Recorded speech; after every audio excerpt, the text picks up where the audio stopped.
আমরা তো আইন শৃঙ্খলার প্রতি আমাদের একটি দায়িত্ব আছে বিধায় আমরা আলোচনা করছি যে আমাদের স্মারকলিপি আমরা কিভাবে দিতে পারি। আমাদের মুখ্য উদ্দেশ্য হলো ভারতীয় আগ্রাসনের বিরুদ্ধে প্রতিবাদ জানানো, প্রতিবাদী পদযাত্রা।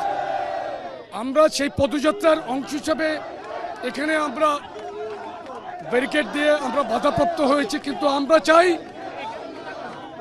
চাই আমাদের প্রতিবাদের ভাষা যাতে তাদের কানে যায়। আমরা কোনো প্রকার সহিংসতায় বিশ্বাসী না। আমরা জেনেভা কনভেনশনের যেই রুলস, সেই রুলসে আমরা সম্মান জানাই। বাংলাদেশের মানুষ অত্যন্ত মানবিক। বাংলাদেশের মানুষ আমরা মডারেট মুসলিম। আমরা চাই যে আমাদের প্রতিবাদের ভাষা দিল্লির সাউথ ব্লক পর্যন্ত যাতে তারা পৌঁছিয়ে দেয়।